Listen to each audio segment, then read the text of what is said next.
Okay, so we are right on time. It's 3 p.m. my time. I know you guys are calling in from a couple different time zones, but I'd like to introduce myself. My name is Allie. I am a doctor of physical therapy and a nationally certified Pilates instructor. I've been practicing in Boston for the last 5 years. I opened my own practice recently, and I've been teaching with the Community Online Academy for the last 11 weeks. So this has been a fun experience for me, and we get to bring to you guys today a 30-minute program on back pain. So this is going to be a mostly movement-oriented class. So we will do some stretching, some strengthening. Each class will talk a little bit about ergonomics, and today's topic is how do we pick something up off the floor safely and with the best ergonomic form to protect our back. So we'll talk about that, and then I will save time to answer a couple of your questions if you guys have any. So before we get started, I just want to emphasize that everyone's backs are different, and you guys know your backs better than I do. So I encourage you to listen to your body and take the modifications that I offer. I offer a lot of different options for every exercise we do, so please take what feels good for your body and what feels right for your body. If something doesn't quite feel right, you can always modify or take a rest, but I want this class to feel good for you, and I want you to get the most out of this program. So with that being said, we're going to start lying down on our back on your mat. You can find a comfortable position. So if you want to have a pillow behind your head, you can grab your pillow. If you want to have your knees bent, you can bend your knees, or you can have your legs totally flat. Whatever is comfortable for you today, and just settle in for a moment. So I'm going to join you guys on the back of the mat, but I'll stay seated at first to cue you. So take a moment to just settle in and let go of the day. Allowing your body to melt down onto the mat, letting go of any tensions that you might be holding from the day. And just take this minute here to get connected with your body. You can keep your eyes open or closed, but I just want you to notice how your body is feeling on the mat right now, right in this moment. And know that there's no right or wrong as to how it feels, but just notice it. See if you can find any differences from side to side, maybe spots of tension or heaviness. And as you lie here and start to get in tune and in touch with your body, just notice your breathing. We're going to talk a bit about breathing when we come to the lifting part of our class. And breathing is important because it changes the intra-abdominal pressure around our spine. And so managing pressure around our spine is really important to protecting our spine health. So right away, you guys can give yourself a little pat on the back just by practicing your breathing. You've done something good for your spine here. So allow your breath to take a big inhale in through your nose, exhaling out through your mouth. Feel your belly fill up, feel your rib cage fill up, and just let that breath be comfortable.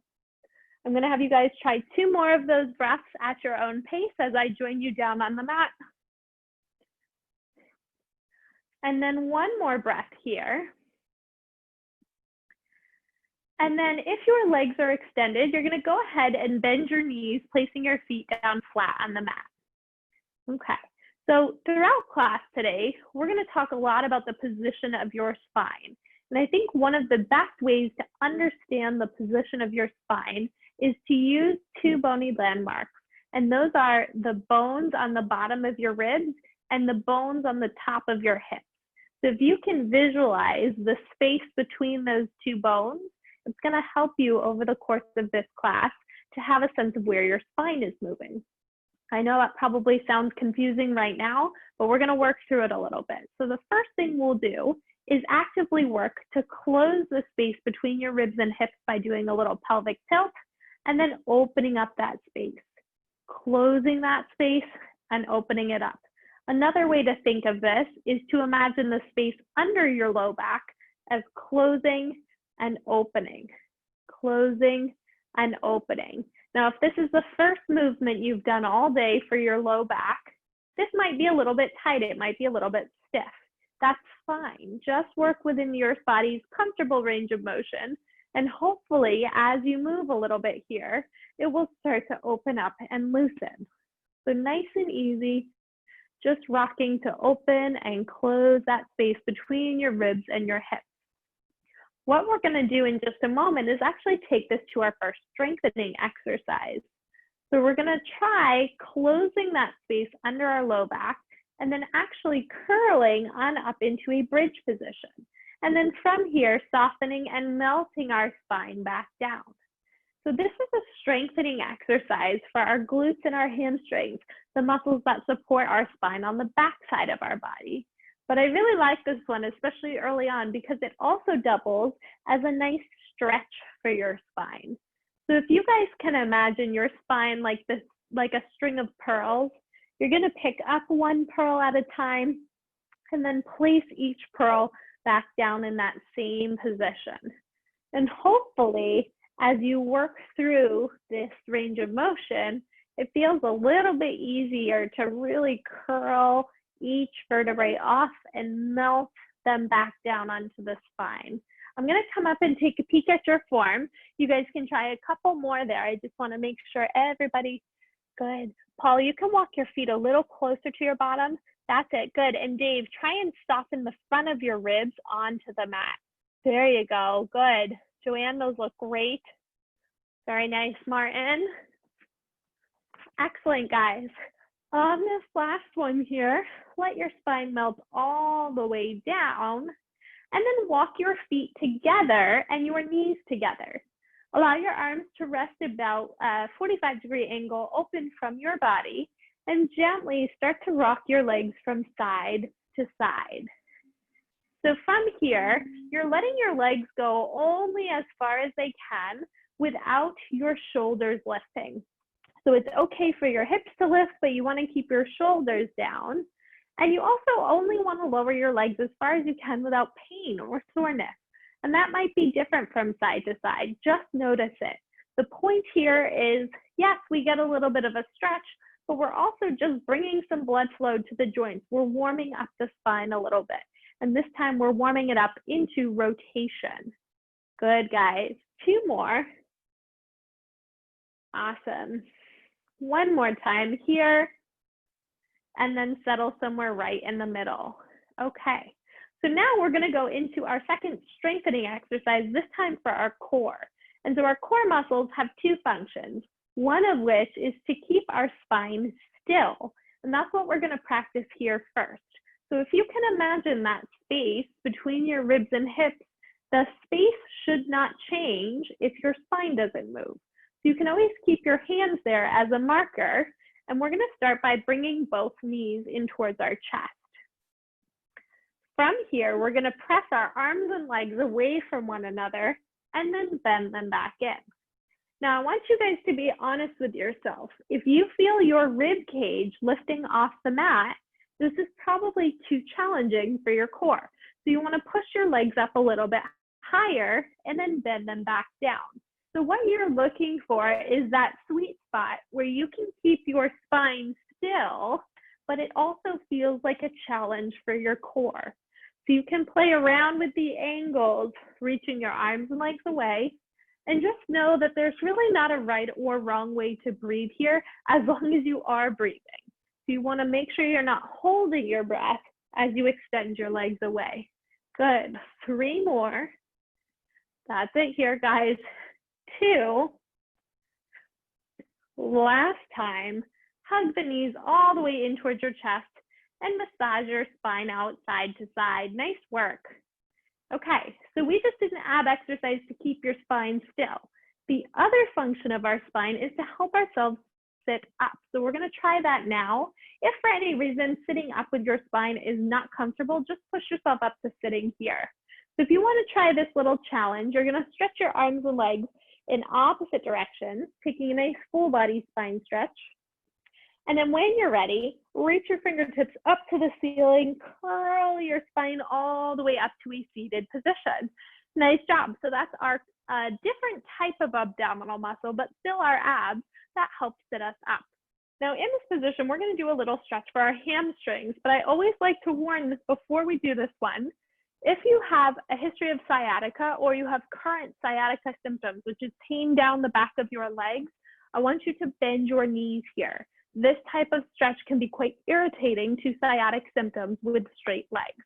So once you're there, we're going to lift our spine up as tall as you can, reach your fingertips forward, and hinge from the hips until you feel a stretch in the back of your legs.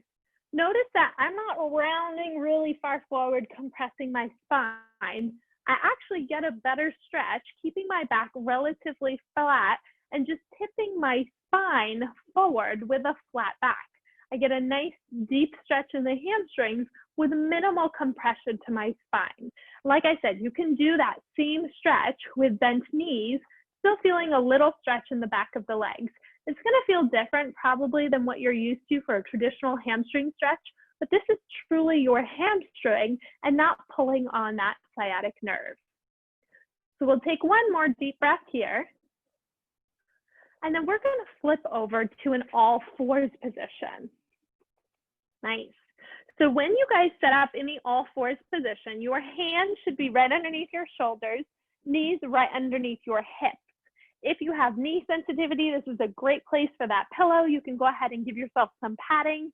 If you have wrist sensitivity, you can lower onto your forearms. So find a comfortable position, and then we're going to just move through a few cat-cow motions. And if this is new for you, I always like to imagine rounding my spine like a rainbow shape and then dropping my spine down into a shape like a ski jump. Rounding and extending. And work within what's comfortable for your back. This shouldn't be painful. It should just feel like a gentle stretch in each direction. So we'll do about 2 more there. And then one more time, and we'll settle somewhere right in the middle. So this is our flat back position. So my upper back is flat. I may have a small curve in my lower spine, but it's about the natural curve of my spine. Now I want you guys to imagine that I just took a tray of really full water glasses and I placed it on your back. See if you can keep the tray and rock forward and backwards. So very gently, you're rocking forward, rocking backwards, trying to keep that tray still. And the reason we're doing this is because by keeping your back still, it's forcing our hips to bend forward and backwards. And our ability to bend from our hips is called a hip hinge. You may have heard that before. That is how we safely bend and lift things, is by bending and moving our hips. So this is a really great way to train yourself and to practice bending your hips without bending your back. And it's silly, but it can be trickier than it looks.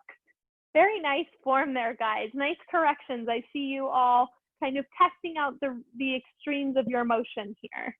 Good. So on your next time, we're going to go ahead and lower down onto your stomach.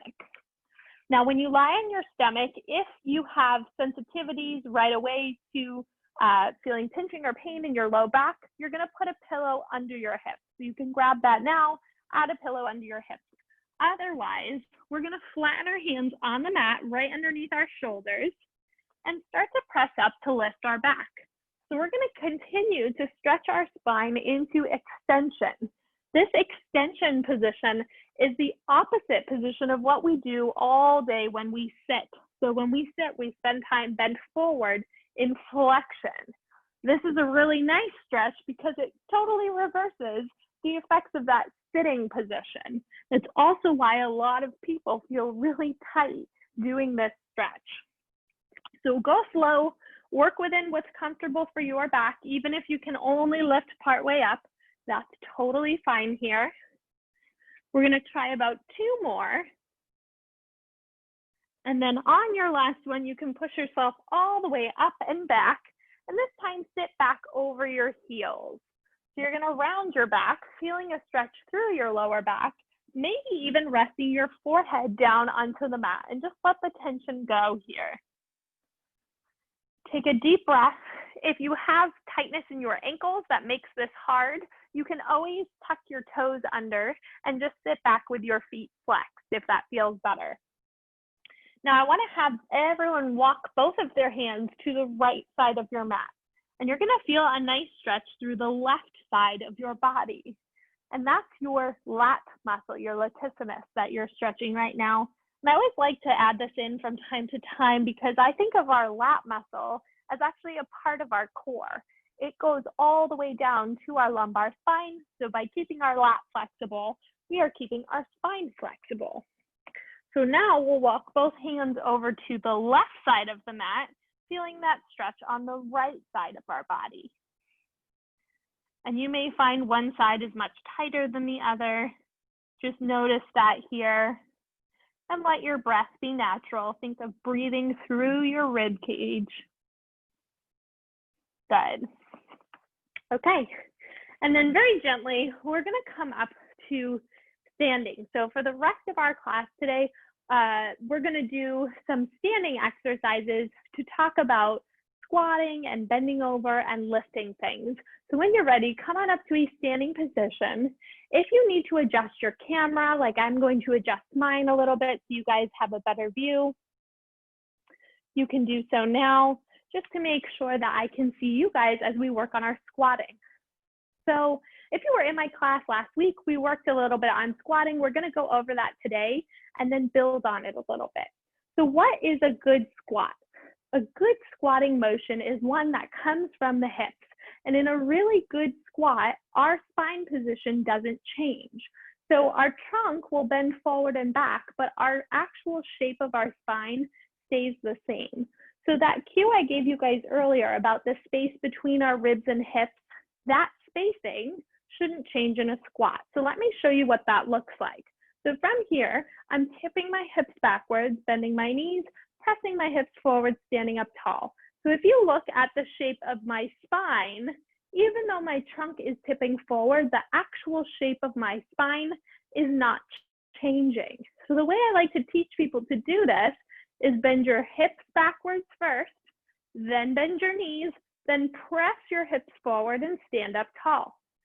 Hips backwards, bend knees, push into your feet, hips forward and stand tall. You can keep your hands on that space between your ribs and hips to give yourself some feedback to really feel, is that space changing? One of the most common mistakes I see is that when people come to the bottom part of their squat, that spacing has opened up. And that's generally because the front of the rib cage has dropped down to the floor. So you want to think of pulling the front ribs in at the bottom part of your squat.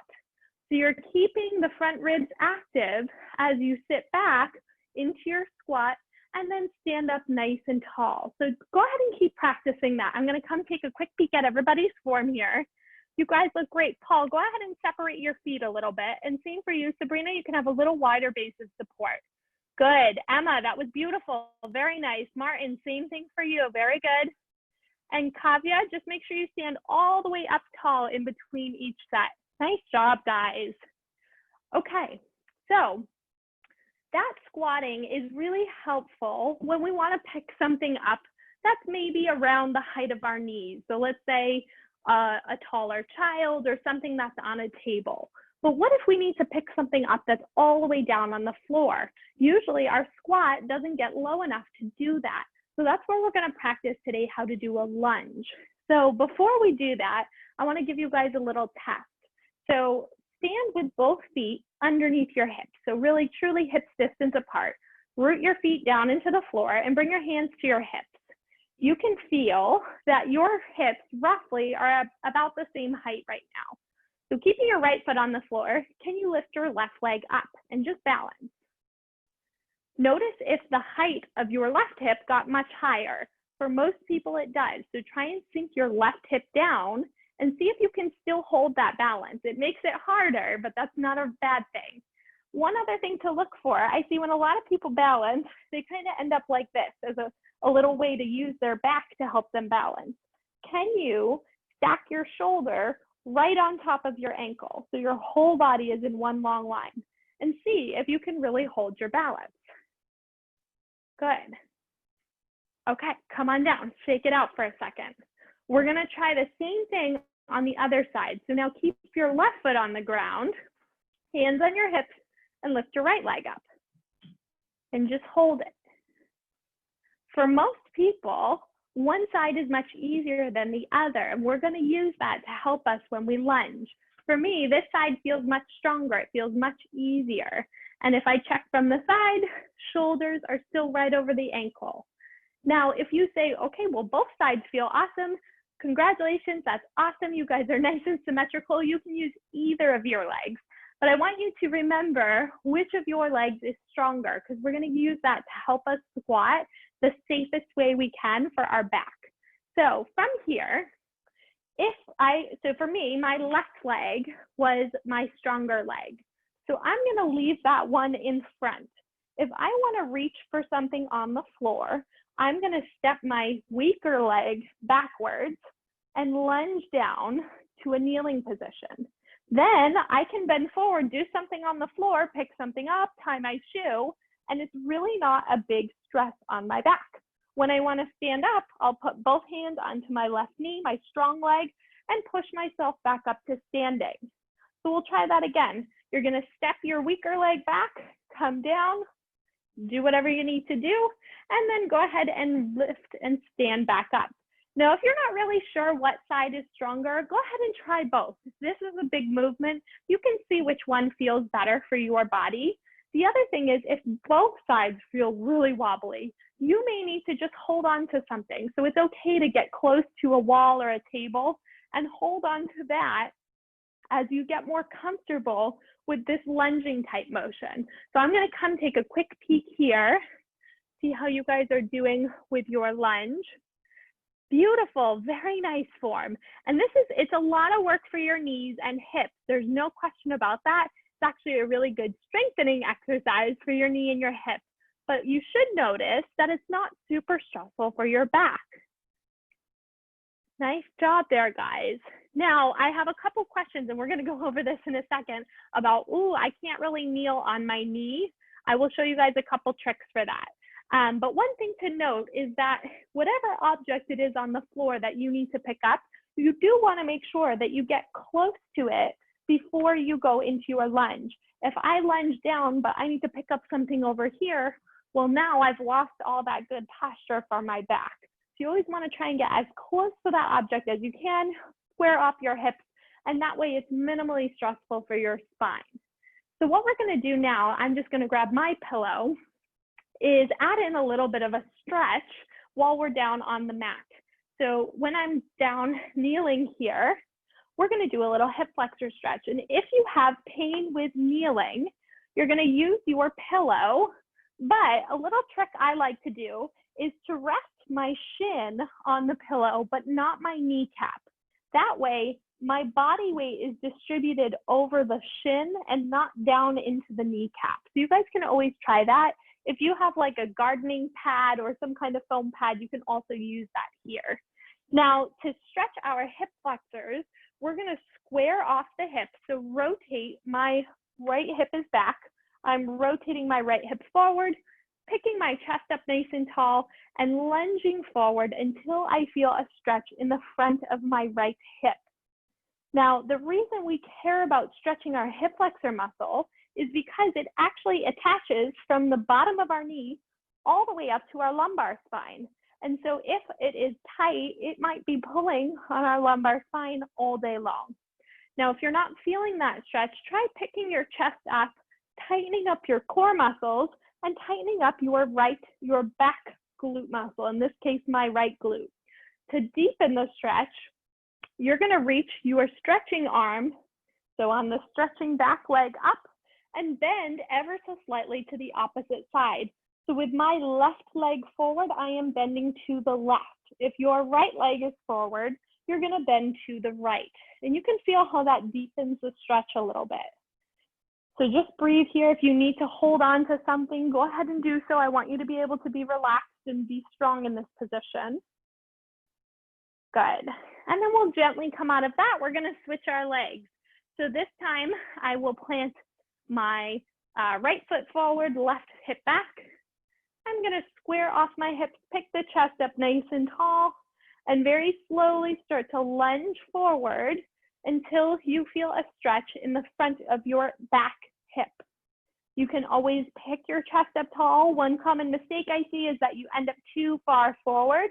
You want to be up nice and tall so that you can really find the stretch into the upper part that goes into your spine.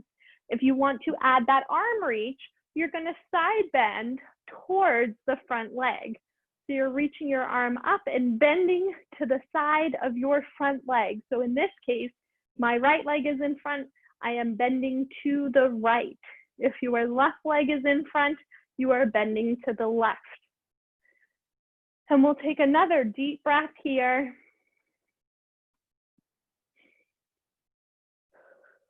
Good, guys. And then come all the way out of that. Go ahead and come up to standing. We're going to do one last little side bending stretch in standing together. So this stretch is kind of fun. This is just to help loosen up. Let's say you had 20 or 30 seconds between phone calls and you want to stretch your back. This is one of my favorites, to just get out of your chair and try that. So all you're going to do is step to the side and stretch, to the side and stretch. You can get a little rhythm going with this, but you're going to use the weight of your arm to stretch your spine sideways. So sometimes I like to imagine that I'm like a windmill moving in space. That way you feel the gentle bend of your arm up and over, reaching long, shifting your body weight from side to side, and just keeping minimal compression in your spine. And the way you can do so is by thinking of growing your spine up taller and longer with each step. Good. We'll do two more there. And one more time. Good. And you guys can take a little rest.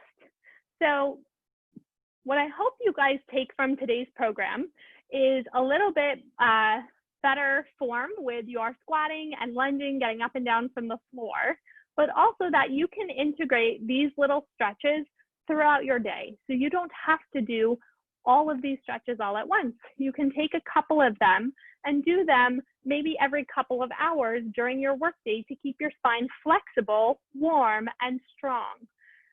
Even the simple squatting exercise that we did, I get a lot of questions from people in these classes that say, what's a stretch I can do, you know, from my desk chair in the middle of the day?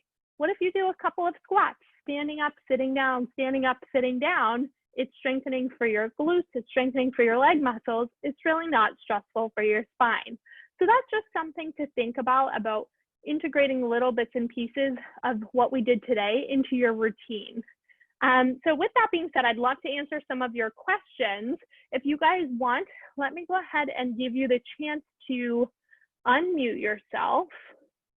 But you can also write into me in the chat if you guys have questions. So I will answer anything that you are wondering about back pain or about this class.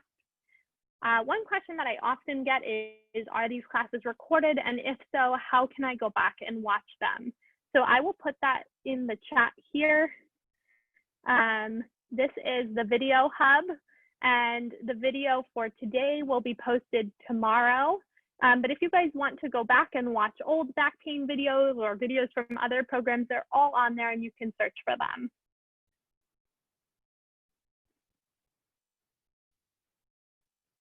Any questions? You guys all did so great. Everybody had wonderful form today. Hi there. Prem, did you have a question? I can go ahead and unmute you and you can ask.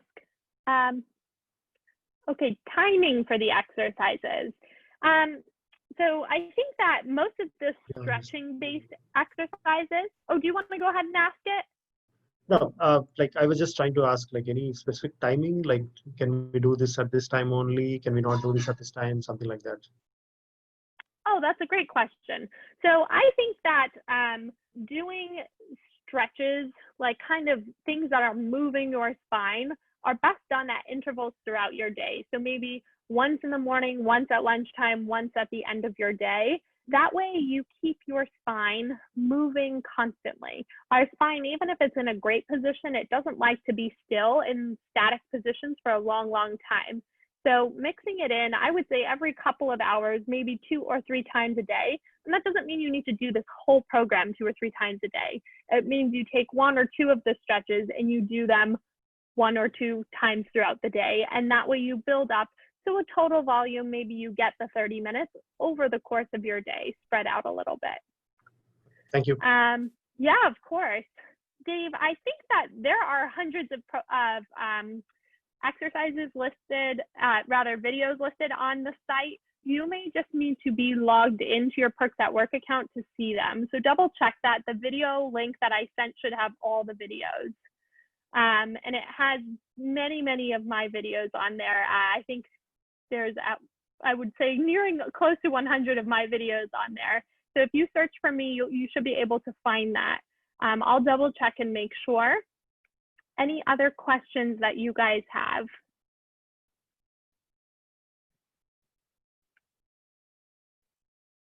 Emma? I've recently developed severe sciatica on my right side.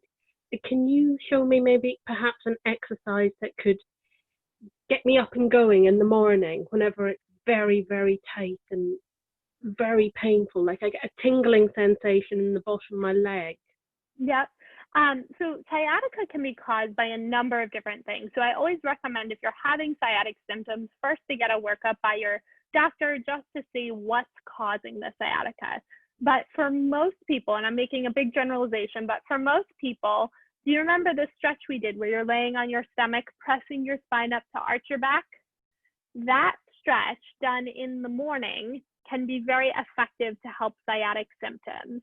You also want to be cautious with bending forward. So lots of things where you're bending forward, things like reaching down towards your toes, that can be quite irritating, especially in the morning for sciatica. And part of the reason a lot of sciatic symptoms are worse in the morning is because our discs overnight, they fill up with water. So our discs are made up mostly of water. They rehydrate overnight. Over the course of the day, because of gravity, there's a compressive force to our spine. Some of that water gets squeezed out. So in the morning, when our discs take up most space because they are filled with water, they are most likely to put slight compression on the nerve.